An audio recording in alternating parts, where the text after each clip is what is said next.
Radit. Iya Pak, mohon maaf sebelumnya kalau pertanyaannya mungkin kurang berkenan. Yang pertama, ini tamu dari Pak Radit yang menyambut keluarga saya kok banyak banget ya Pak. Yang kedua, apakah Sandra sudah bercerita mengenai latar belakang saya? Tanya Baron dengan sedikit canggung. Bapak jawab yang kedua dulu ya, meskipun cerita Sandra kurang lengkap, dia sudah cerita kok. Maaf, benarkah Nak Baron ini sudah menduda dan punya anak satu? Soal pekerjaan atau profesi Nak Baron itu apa? Mungkin Sandra sendiri juga belum tahu, mengingat dari cerita Sandra, kalian baru bertemu sekali dan tidak pernah menjalin komunikasi. Tapi soal pekerjaan apa bagi Bapak itu tidak penting. Selagi Nak Baron memang serius dan sudah memahami tugas maupun kewajiban seorang suami, Bapak rasa itu sudah cukup. Justru terkadang setelah menikah, rezeki akan datang dari berbagai penjuru. Saya lihat dari sorot mata Nak Baron, Bapak yakin Nak Baron ini seorang pemuda yang optimis dengan masa depan. Bapak hanya ingin memastikan, maaf kalau mungkin menyinggung, apakah Nak Baron benar-benar serius ingin menikahi Sandra? Apakah Nak Baron siap menerima Sandra apa adanya? Tanya Pak Radit. Pelan-pelan Baron menjawab, benar Pak, cerita Sandra benar, saya ini duda anak satu. Soal pekerjaan, saya buka warung kopi kecil-kecilan di rumah Pak, meskipun penghasilan tiap harinya tidak menentu, insya Allah kalau sekedar untuk mencukupi kebutuhan hidup setelah menikah ya sudah cukup. Soal keseriusan saya mempersunting putri Bapak, Baron serius Pak, Baron siap menerima Sandra apa adanya. Saya tidak bisa menjanjikan apa-apa ke Sandra tetapi insya Allah saya akan berusaha menjadi imam rumah tangga yang terbaik untuk putri Bapak. Seharusnya kedatangan kami ke sini justru ingin menanyakan ke Bapak, apakah Bapak menerima saya dan keluarga sebagai keluarga baru? Dengan kata lain, apakah Bapak merestui saya dengan Sandra? Setelah menghela nafas cukup panjang, lalu dikeluarkannya perlahan, Pak Radit berkata, Nak, kira-kira Bapak merestui atau tidak keinginan kalian untuk berumah tangga? Itu terlihat kok, apakah tatapan mata, senyum, tawa, gelagat tubuh saya, bahkan semua orang yang ada di sini, menunjukkan kepalsuan.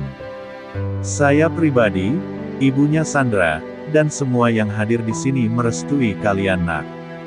Bapak ini selalu melihat perkembangan Sandra, dari dia masih bayi sampai dengan detik ini, baru kali ini Sandra memancarkan aura bahagia yang luar biasa, terlihat kebahagiaan yang bukan sekedar keinginan menggebu untuk menikah dengan seseorang, melainkan seperti bahagianya seorang penambang yang mendapatkan batu intan berlian, yang seumur hidupnya baru sekali itu menemukan.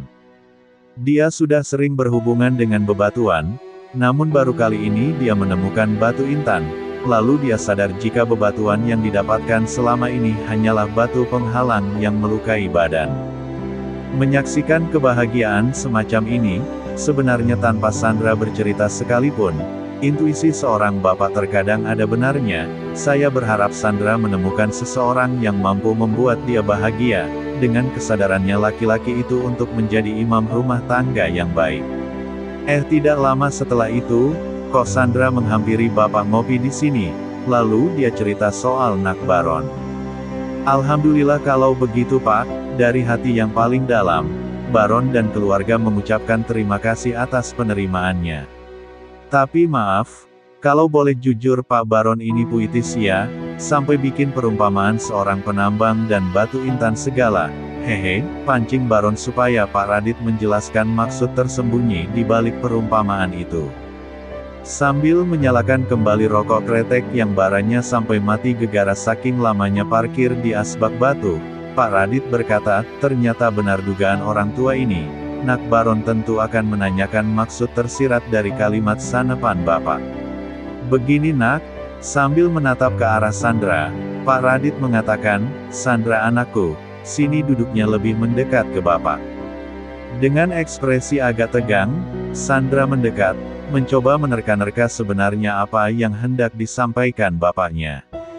Setelah rokok dihisapnya dalam-dalam, Pak Radit menjelaskan panjang lebar, mungkin saya ini salah satu bapak yang bisa dibilang teramat sayang terhadap anak, apalagi Sandra ini anak semata wayang Bapak. Namun entahlah, yang Bapak klaim sebagai rasa sayang ini apakah salah atau tidak, Bapak juga tidak tahu nak, Bapak hanya mengikuti kata hati harus berlaku sebagai orang tua seperti apa. Mungkin tanpa anak tahu kalau selama ini, ketika saya lepas ke pusat kotanya Jawa Tengah untuk menimba ilmu di perguruan tinggi, diam-diam Bapak menaruh orang kepercayaan di sana, yang kerjanya mengamati dan melaporkan aktivitas Sandra di sana. Sampai di sini Sandra terkejut, sekujur tubuh terasa dingin, wajahnya berubah menjadi pucat pasi, matanya sudah mulai berkaca-kaca, dalam hati dia berkata, "Ya Allah, ternyata Bapak tahu selama ini yang Sandra lakukan di sana."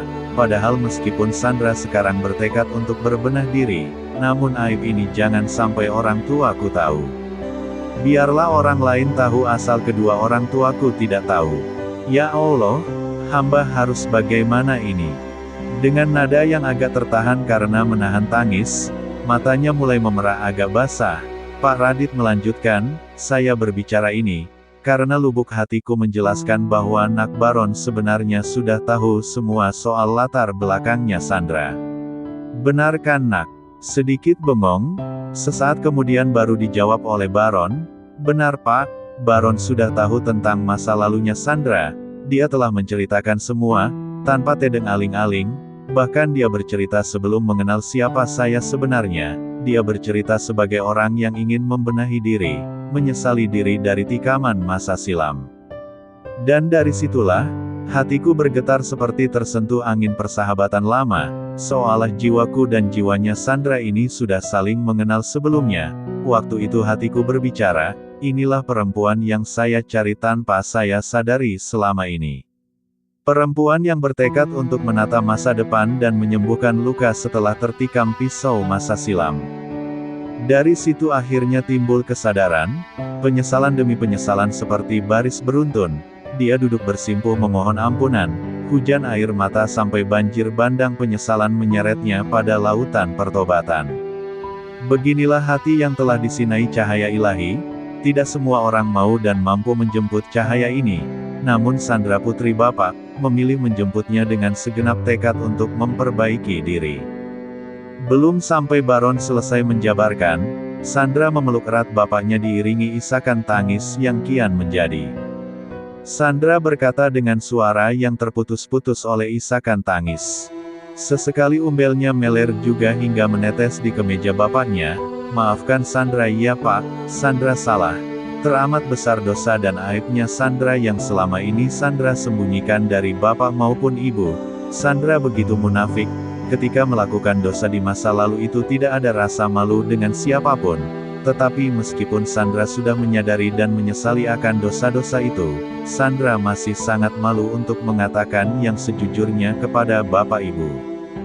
Kini Pak Radit dan Baron pun tak kuasa menahan tangis, hingga suasana pecah oleh isakan tangis mereka bertiga. Untungnya jarak gazebo dengan pendopo tempat berkumpulnya para tamu lumayan jauh. Jadi mereka bebas andaikan mau merengek meraung-raung sekalipun. Hehe. Sesaat kemudian, Pak Radit berujar kepada Sandra, "Nak, cerita yang kamu sembunyikan dari Bapak itu memang sudah sewajarnya. Kamu perempuan dewasa, bukan anak-anak lagi. Ketika kamu menyadari bahwa masa lalumu itu sebagai sebuah aib maka sudah semestinya tidak kamu ceritakan ke Bapak. Kamu takut jika ceritamu hanya akan memukul perasaan orang tuamu. Namun sekarang ketahuilah Nak, Bapak sudah mengetahui semuanya karena saking sayangnya Bapak ke kamu. Diam-diam Bapak menaruh orang kepercayaan di kota." Jujur Bapak terpukul saat itu juga ketika mendengar laporan dari orangnya Bapak. Awalnya Bapak tidak langsung percaya, dan sempat mencurigai balik orang kepercayaan Bapak itu. Tetapi dengan bukti foto dan video kamu ketemuan sama laki-laki di salah satu hotel, Bapak tidak bisa lagi mengelak kenyataan itu. Bapak terpukul berat perasaannya, orang tua mana yang tidak sedih mengetahui hal itu Nak. Namun segera Bapak menenangkan diri, tak ingin larut dalam kesedihan. Sepanjang malam setelah sholat malam dan berdoa, Bapak duduk bersila dalam hening dan kepasrahan. Tiba-tiba secara berulang seperti hati Bapak berbisik, "Amati saja tanpa menghakimi perjalanan anakmu. Ingat saat kamu masih muda dulu, bukannya kamu juga pernah terjebak oleh jeratan perempuan. Karena satu perempuan yang mengkhianatimu itu, akhirnya kamu melampiaskan kekecewaanmu dengan meniduri beberapa perempuan. Untungnya setelah itu kamu sadar dan bertobat, hingga menemukan seorang perempuan yang menerima masa lalumu itu apa adanya. Dialah ibu dari anakmu sekarang, ibunya Sandra. Amati saja anakmu tanpa menghakimi, yakinlah pada kebesaran Tuhan, doakan saja dia supaya kembali pada jalan yang benar, doakan dia menemukan laki-laki yang rela membimbing dan menikahi anakmu setelah mengetahui masa lalunya, niscaya mereka akan bersama-sama menuju ke jalan yang semestinya. Mungkin ini sebagai ujian dan penebus dosamu di masa lalu. Jika kamu akhirnya bisa sadar, maka yakinlah, kelak anakmu akan sadar juga. Dari keyakinan ini, makanya tanpa bertanya lebih panjang ketika Sandra menceritakan sedikit soal Nak Baron, Bapak langsung merestui, ditambah lagi aura cerah yang terpancar dari Sandra menggambarkan bahagia dari dalam, aura yang tidak seperti biasanya, mungkin ini isyarat ketika dia telah menemukan jodoh yang tepat. Sandra menyela dengan tangisan yang kian menjadi, kalau Bapak tahu semuanya, mengapa dulu Sandra tidak ditegur dan dimarahi saja Pak? Bahkan dipukuli sekalipun Sandra tidak akan melawan, Sandra memang teramat salah.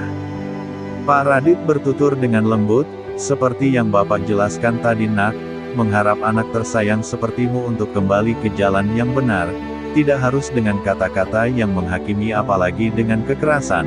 Dengan keyakinan yang Bapak teguhkan tadi, puji syukur kehadirat yang maha berwenang. Akhirnya Sandra telah menemukan jalan pulang. Apakah kira-kira jika Bapak menghukum Sandra dengan keras, kamu akan berubah sepenuh hati Nak? Bapak ini membesarkanmu dari kecil, Bapak dan Ibu tahu betul sifat kamu Nak, waktu kecil kamu ini sulit nurut kalau diperintah, justru kalau dibiarkan, kamu akan mengerti sendiri.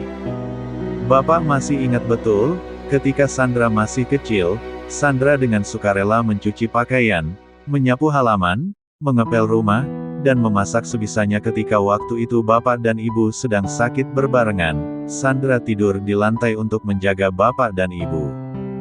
Meskipun ketika Bapak dan Ibu sehat, Sandra tidak mau nurut kalau diperintah. Namun itu bukan salahmu Nak, salah Bapak yang terlalu memanjakan kamu, mengingat kamu ini putri semata wayang. Kini kamu sudah menjadi perempuan dewasa, bagi Bapak dan Ibu, kamu tetaplah Sandra yang dulu, Sandra yang memiliki keyakinan menatap masa depan, Sandra yang memiliki hati penuh kasih. Dengan air mata yang masih terus mengalir, Sandra bertanya, apakah Ibu sudah tahu tentang Sandra sebagaimana Bapak tahu? Pak Radit menjawab, awalnya hal ini saya sembunyikan dari Ibu, tetapi hati kecil Bapak menolak. Meskipun ada kemungkinan ibumu akan terpukul berat ketika tahu semuanya, tetapi bagaimanapun dia ibu yang melahirkanmu Nak, dengan berat hati Bapak menceritakan semuanya. Bapak sudah mengenal dan memahami ibumu selama lebih dari 20 tahun. Ibumu ini sosok yang tegar, sosok yang tidak mudah kaget dengan kenyataan. Alhamdulillah ibumu mampu menguasai amarahnya ketika semua tentangmu selesai Bapak ceritakan. Ibumu terpukul Nak, namun dengan penjelasan seperti yang tadi Bapak jelaskan, meredalah amarah ibumu, dia hanya menangis dengan rintihan doa agar kamu bisa kembali ke jalan yang benar. Mungkin di saat itulah langit terbuka, doa ibumu terangkat hingga sampai ke haribaannya. Sambil mengusap air mata, Pak Radit menambahi, mungkin jika ini yang disebut karma, semoga dengan kenyataan ini cukup untuk menebus sebagian dosa Bapak di dunia ini. Semoga kelak di akhirat, Tuhan membuka lebar-lebar rahmat ampunan. Semakin erat Sandra memeluk bapaknya, sesekali diusap air matanya. Dicium berulang kali tangan bapaknya dengan mengatakan, Sandra tidak tahu bagaimana cara menebus kesalahan yang telah Sandra lakukan Pak. Bahkan kalau ingat semuanya, semakin ingat maka semakin merasa tak pantas diri ini menikah dengan laki-laki seperti Mas Baron. Mungkin pantasnya dengan laki-laki bejat yang seumur hidup Sandra tersiksa karenanya, Mungkin dengan itu bisa menebus kesalahan Sandra, bahkan Sandra merasa tidak pantas lagi menjadi anak dari seorang bapak yang begitu menyayangi Sandra sampai Sandra salah pun masih memperlakukan Sandra dengan kelembutan seperti ini. Tidak boleh begitu nak, Tuhan menciptakan akal untuk berpikir, hati untuk merasakan dan mengarahkan, sedangkan nafsu hanya sebagai alat untuk melangsungkan hidup, artinya hatilah yang seharusnya menuntun kita pada jalan kebenaran, bukan ego nafsu yang selalu tampil di depan. Jika tak ada nafsu, mana ada orang kenyang? Sebab tak ada keinginan untuk makan meskipun merasakan lapar. Namun jika nafsu makan berlebihan, perut akan kekenyangan, begitulah gambarannya. Sebagaimana dulu kamu terjebak oleh ego dan nafsu, kini saatnya akalmu mempertimbangkan, mendengarkan hati nuranimu berbicara menentukan ke arah mana kamu menempuh perjalanan hidup di dunia yang fana ini. Bersyukurlah nak, di balik langkah yang salah, Tuhan masih menuntunmu menemukan kembali jalan pulang. Bersyukurlah ketika kamu menemukan itu, di dalamnya kamu bersama laki-laki yang menerimamu apa adanya. Laki-laki tidak hanya melihat fisikmu, namun laki-laki yang bersedia membimbing dan mengarahkanmu dalam ikatan rumah tangga. Banyak laki-laki yang hanya dikuasai hawa nafsu, tidak sedikit juga yang mau melamarmu nak. Apalagi pemuda desa sini yang sejak lama mengagumi kecantikanmu. Andaikan mereka tahu sekalipun tentang masa lalumu, selama kamu masih terlihat cantik dan menggairahkan di mata laki-laki, ketika nafsu yang bergejolak di dadanya sudah tak terbendung, maka masa lalumu dianggap angin lalu, barulah kalau rumah tangga ada masalah ditambah lagi ketika kamu nanti kurang membuat laki-laki bergairah, maka di saat itulah kamu akan diperlakukan layaknya sampah. Bersyukurlah kamu menemukan Mas Baron, dari sorot matanya terlihat, apakah menginginkanmu hanya atas dasar nafsu atau ketulusan seorang laki-laki yang ingin mengarungi bahtera rumah tangga bersama.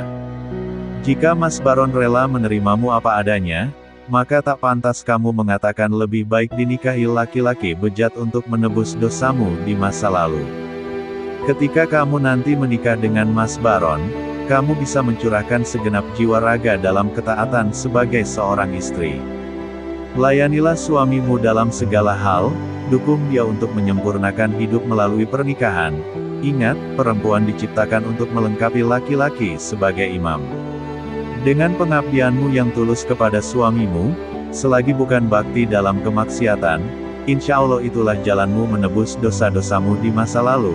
Dengan mata masih berkaca-kaca, Pak Radit mewejang Sandra panjang lebar. Memang baru kali ini, Sandra mendengar sendiri betapa bijak bapaknya ini. Iya Pak, Sandra bersyukur sesyukur-syukurnya memiliki orang tua seperti bapak dan ibu, ditambah lagi seorang laki-laki seperti Mas Baron, yang mungkin jika membayangkan masa laluku, betapa sakitnya hati Mas Baron, Sandra hanya bisa meminta maaf ya Pak, ya Mas Baron. Mohon dimaafkan masa lalu Sandra yang begitu kelam sampai tak layak untuk diceritakan, kata Sandra yang masih meneteskan air mata. Bagaimana nak Baron? Dari penjelasan Bapak yang panjang lebar tadi, sekiranya ada yang kurang sesuai disampaikan saja, ndak usah Riku, ujar Pak Radit sambil memandang ke arah Baron. Semuanya sesuai Pak Radit, inilah yang saya rasakan ke Sandra. Getaran hati untuk mempersunting Sandra insya Allah bukan hanya gejolak nafsu sesaat, setidaknya, Baron telah menguji getaran hati ini selama 7 bulanan. Kalau soal nafsu, bolehkan saya makan ketika saya merasakan lapar Pak? Sanepannya Pak Radit kan soal makan tadi, hehehe, canda Baron. Nanti setelah kalian halal, semua soal Sandra aku serahkan ke kamu nak. Tanggung jawab yang selama ini Bapak emban, beralih ke punggungmu, setelah dia menjadi istrimu, ibarat sepiring makanan, kamu boleh makan lauknya dulu, kamu boleh mencicipi kuahnya dulu, bahkan nambah lagi juga boleh kok jika memang perlu. Hahaha, kali ini Pak Radit kembali tertawa, Baron tertawa malu, Sandra senyum menahan malu. Ah Pak Radit bisa aja, maklum mendera, Pak Radit ini sudah pernah menjadi kita, tapi kita belum pernah menjadi Pak Radit, celetuk Baron. Oh iya Pak, maaf sebenarnya tidak penting sih, soal pertanyaan saya yang kedua tadi belum dijawab ya Pak. Soal tamu, hehehe, canda Baron mengingatkan. Oh iya nak, namanya janji harus diingatkan kalau lupa. Tadi Bapak janji mau cerita kok iya, tapi mendahulukan yang lebih utama sampai Bapak benar-benar lupa, jawab Pak Radit. Soal tamu itu kenapa banyak sekali? Pagi tadi, begitu Bapak mendapat kabar dari Sandra kalau keluarga Nak Baron secara mendadak hendak ke sini. Sesaat kemudian Bapak bercerita kalau Sandra mau dilamar seorang laki-laki beda kabupaten. Awalnya Bapak hanya cerita ke keluarga besar, orang kepercayaan dan juga ke Pak Jalal teman satu kantor, dengan harapan supaya Pak Jalal ini mengurungkan niat untuk menjodohkan putranya dengan Sandra. Ternyata berita ini mungkin menyebar ke seluruh penjuru desa, hingga orang berbondong-bondong datang ke rumah untuk minta izin mengikuti acaranya, tanpa bisa menolak. Saya terima siapapun yang mau datang ke sini nak. Mengingat, Bapak ini bisa menjadi kepala desa juga atas dorongan dan dukungan dari mereka semuanya. Ketika ada pemilihan kepala desa, selama 2 periode ini, kurang lebih 95% warga memilih Bapak. Meskipun sekarang masa jabatan Bapak hanya tinggal hitungan bulan, namun loyalitas pejabat desa dan juga masyarakat masih begitu tinggi. Barangkali dengan acara yang membuat keluarga kami bahagia ini, semua yang hadir di sini bisa ikut merasakan kebahagiaan. Alhamdulillah Pak Jalal juga berkenan ikut hadir bersama putranya. Saya rasakan sepertinya mereka mengucapkan selamat dengan senyum ketulusan. Jelas Pak Radit dengan nada tanpa jumawa. Oh begitu ya Pak ceritanya, maaf kalau boleh jujur, meskipun Pak Radit tidak menanyakan soal materi, tetapi Baron hendak mengatakan apa adanya. Jika diukur secara materi, keluarga Baron tidak ada apa-apanya dibandingkan dengan keluarga Pak Radit. Baron hanya bermodal tekad dan kemampuan seadanya untuk menikahi Sandra, kata Baron sambil menundukkan kepala. Waduh Nak Baron, bisa-bisanya kamu berkata demikian. Mending kamu ini punya usaha kopi yang kamu bilang kecil-kecilan tadi. Bapak ini setelah menikah pun belum punya pekerjaan tetap. Hanya pekerja serabutan, tapi nasib siapa yang tahu, dengan tekad dan kesungguhan, alhamdulillah sedikit demi sedikit bisa menyisihkan uang. Uang sedikit tadi Bapak kumpulkan, hingga Bapak punya modal untuk membuka usaha pengepulan dan pengiriman bambu partai kecil. Hingga berjalannya waktu menjadi besar, singkat ceritanya usaha ini masih berlanjut sampai sekarang. Bahkan permintaan dari salah satu pabrik semakin meningkat dari tahun ke tahun. Adapun jabatan saya selaku kepala desa, semata-mata sebagai pengabdian saya kepada masyarakat dan negara ini, tutur Pak Radit. Maaf kalau lancang Pak, Baron mau bertanya soal putri sematawayang Bapak. Apakah setelah menikah nanti Bapak tetap menginginkan dia tinggal di sini? Tanya Baron dengan agak sedikit canggung. Dia menyadari kalau ini pertanyaan sensitif untuk ukuran seorang bapak yang hanya punya anak tunggal. Bapak sudah mengerti maksudmu nak, sepenuhnya Sandra saya serahkan ke Nak Radit setelah menikah nanti, terserah kalian berembuk mau tinggal di mana. Misalkan tinggal di sini, supaya kalian belajar mandiri. Di dusun sebelah ini ada tanah kosong milik Bapak, nanti Bapak bangunkan rumah untuk kalian. Namun di lain sisi, Bapak memahami ibunya Nak Baron yang tinggal sendirian di sana. Jika Nak Baron memilih tinggal di sini maka ibunya sendirian tidak ada yang menemani di sana. Jadi sepenuhnya soal tempat tinggal ini terserah Nak Baron saja, jelas Pak Radit. Lalu bertanya ke Sandra, bagaimana menurut pendapatmu Nak? Spontan Sandra menjawab, soal tempat tinggal Sandra ngikut maunya Mas Baron boleh ya Pak. Bagaimanapun, Mas Baron adalah calon imamku. Sekiranya Mas Baron memilih tinggal di sana, Sandra dengan sukarela kok, hitung-hitung selain taat dengan suami, juga berbakti dengan ibu mertua. Pak Radit menambahkan, tepat sekali apa yang kamu katakan nak, Bapak setuju, meskipun dengan berat hati Bapak melepasmu, ini bukan berarti Bapak berat hati merestui kalian, semoga Nak Baron mengerti maksud perkataan Bapak. Bagaimanapun ibunya Nak Baron sendirian di sana, perlu ditemani, sedangkan Bapak di sini masih ada ibunya Sandra. Baron hanya bisa mengucapkan terima kasih yang sedalam-dalamnya, Pak. Sandra sudah diberikan ke saya, diizinkan pula untuk tinggal di sana, tutur Baron. Sudah seharusnya Bapak bersikap demikian, Nak. Ada pepatah mengatakan, seorang istri harus rela mengikuti di mana suami tinggal sekalipun harus masuk lubang semut.